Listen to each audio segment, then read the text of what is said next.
So in my work ethic, it's based upon what I've seen my family members do, having their own business. And if anyone knows anything about coming from a military family or military background, things are very structured and very disciplined, but not so hardcore. But you're very dedicated to what you're doing. And even now, I mean, I have to have people to tell me to stop working so much. Like, you're working too hard, you're doing this, this is too much. I'm like, but that's what I do. That's what I know. That's how I've always been. And that's what I learned because I saw that. And, you know, people always say, oh, you're going to become your mother or things like that. And I see my mom and me in a lot of different ways. Some good, some not so good, some, you know, pretty good. And then, you know, you realize it at this stage, like, man, I'm really becoming my parents.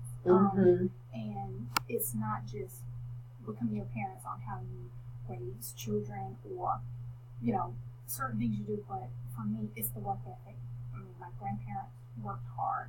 Well, my grandmother was a housewife, but my grandfather, military, worked hard. My dad, military, has his own business, has been in business for over 30 years, he's become successful. But it's through hard work and it's getting up early and staying late and giving it all you have. And I used to always tell people, and not so much now, I'm trying to ease off of it. And I think I get that from my family, and it could be the military part.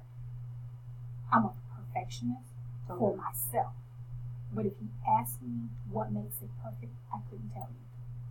I couldn't tell you what makes it perfect. So it's just always constantly driving and trying to make it perfect. But I can't tell you what perfect is.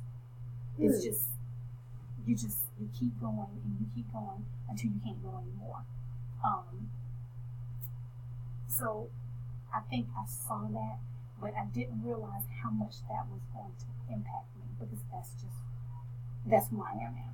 I don't stop. I keep working and trying to gain this, I don't know, this success or this level, but I don't know what that level is. I don't even know what it is. It's just, you just keep going. You just know it's something you need to, it's something you want to reach, but you don't know what you're reaching for. I don't know what I'm reaching for, and I don't know how high I'm going to have to reach. I just know keep going. I don't even know what that perfect looks like. I don't know. Some people are like, oh, you're doing a great job. It's great. But for me, it's like, but I could do a little bit more. And it has nothing to do with anybody else. It's just the way that I perceive it. The way I perceive myself. Like, oh, you know, you could have done that better. It's like, no, you did it fine. I'm like, yeah, but it could have been better. Okay, well, what could you do to make it better? I don't really know. But you just keep trying to make it better. So, and I just kind of get that, I think, from them. Because they're hard workers and they that's their drive, that's their spirit. And it impacts you more than you know. Right. Okay. So that would be part of your identity on a personal and professional level. In your opinion, because definitely professional. Definitely professional, and even though I believe I've had some successes, I look at my family and I think, no, they're really successful. And I'm like, I'm behind. Like, I need to catch up. And people, I don't even think people expect some of that. I just expect it because that's what I see. I expect it, and that's what I see. So,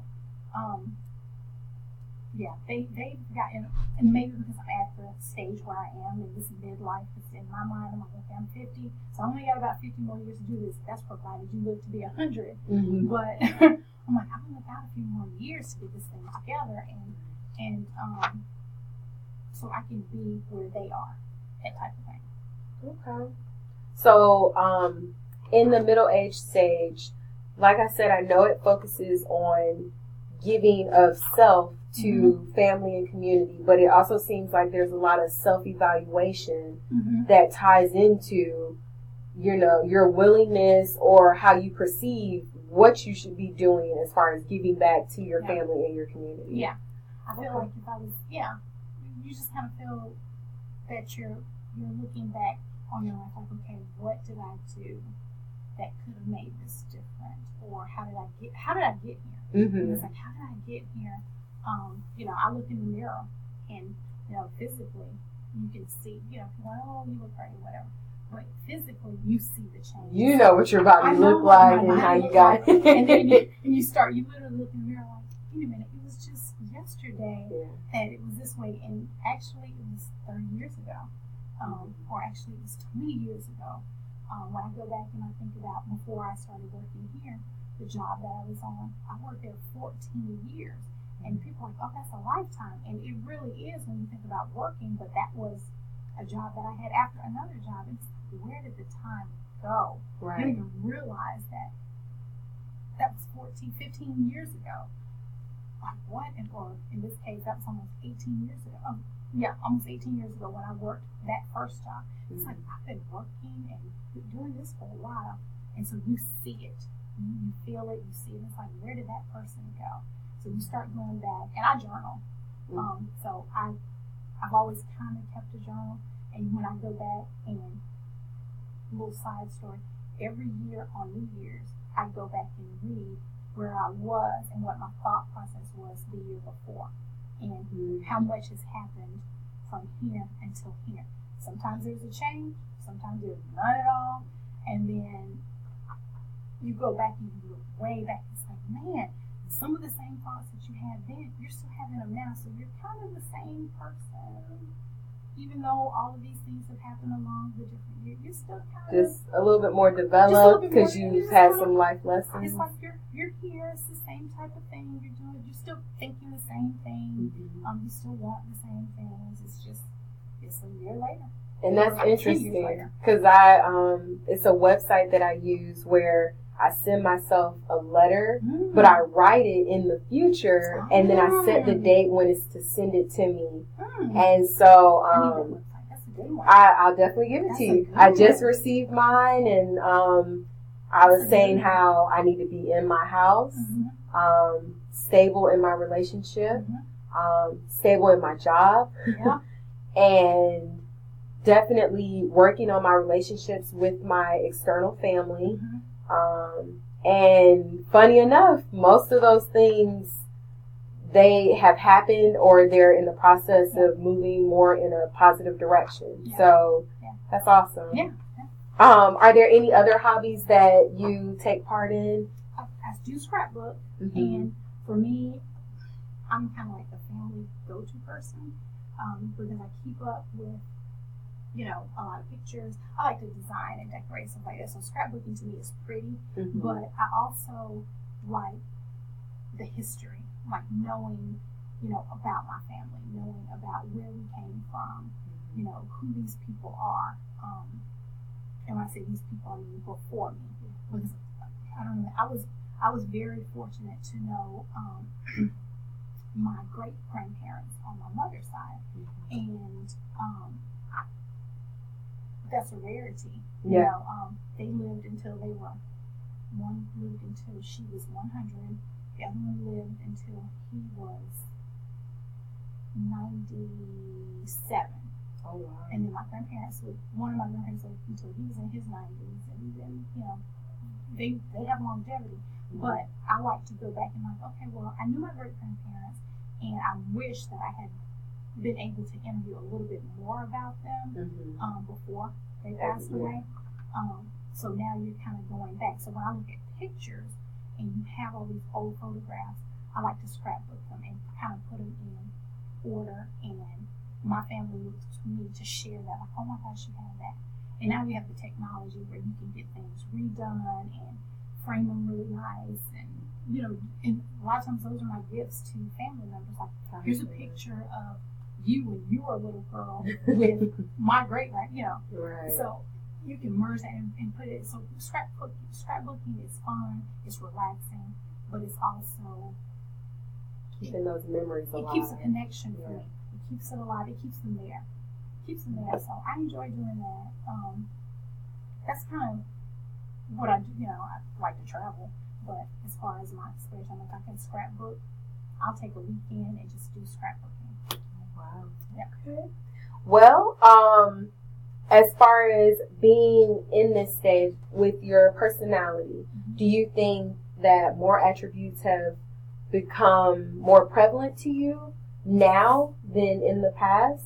Or is there anything that, as pertaining to personality, that you feel you've recognized about yourself now that you're here in this stage of life? I've always been told that I was, I'm going to say the don't care. Mm-hmm. It was more or less I didn't really concern myself about what others thought about me. Okay. I didn't really concern myself. I was harder on myself, mm-hmm. but I didn't really concern about what he said, she said. I just was always me, and just kind of did things my way.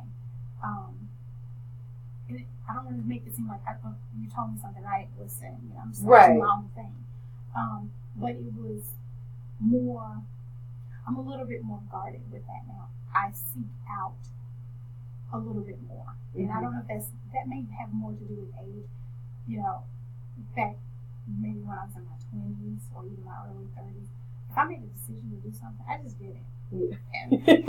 And I don't care if you like it or not like it. That impulsive nature. I'm doing this. And, I'm just going to do it. That's where I'm kind of at now. Yeah. So. I'm just going to do it. And then, at 50, in a way, I'm like, well, I'm going to go ahead and do this. But it's not like, I'm going to do it. I don't really care. I'm like, I'm going to do this, but I am going to consider how this may affect someone else. Gotcha. Not just, I'm about to go. I mean, they used to worry about me because I would get up on a Saturday morning or Friday evening after work, it's like, you know what, I think I'm going to drive over to such and such. I just get in my car, fill it up, throw a bag in front. I'm like, I'm going for the weekend. People would ask, where are you? And I'm like, I just wasn't here for the weekend. And I'm like, you didn't tell me about it. Okay. And, I'm grown. I do what I want to do. But now I know times have changed a little bit too. You can't just do that. Somebody needs to know. Somebody needs to know where you are. Mm-hmm. But I think more so about my mom. If something were to happen to me, how devastated she would be. Mm-hmm. And I'm like, I can't just do that. I can't just kind of say, well, I'm just going to do this and not worry about it. Because I'm more concerned about what's going to happen with her if something were to happen to me. And my family members, I would like to believe they would be devastated. So I do take more consideration into that, and that just made me older because I worry about people like you. I'm like, oh my gosh, be careful when you go out there. Mm-hmm. And so I get it at 50 that I didn't get it at 20. Yeah. Or I didn't get it at 30.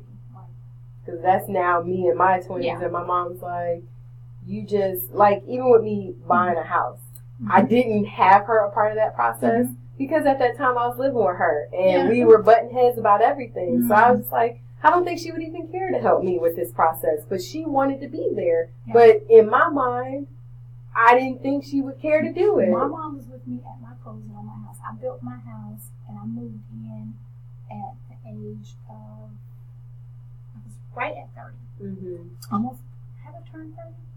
Right in there, somewhere in there. And she went house shopping with me or whatever. But I had a lot of people saying, so you're just going to buy a house by yourself? What if you get married? I'm like, if I wait, then I may never have anything. Right. I'm going to go ahead, I'm going to build me a house, and this is what I'm going to do. And if he comes along, then we'll either stay here or we'll stay in his or we'll buy a new one. You're just going to have that attitude. Like, I'm just going to do it. But my mom came to me with my closing, and she was like, how do you feel? I was like I've signed my life away. Right. How am I going to pay for all of this? Like, after they make you sign this stack of papers, you're just like... You're thinking, what have I done? Right. What have I done? Oh my gosh, what have I done? But it was a decision that I just said, okay, I'm going to do. And I've made decisions that have not been so, that haven't worked out the way that I thought they were going to work out. So now I'm a little bit more researchy or a little bit more, I slow down a little bit more. It's like, before you make that move, you might want to think about this. Because in the past, what has happened, or you've seen enough at this age, you might not want to do that. Like, you might want to slow down a little bit. I may not be able to tell you what to do, but I can tell you what not to do. I can tell you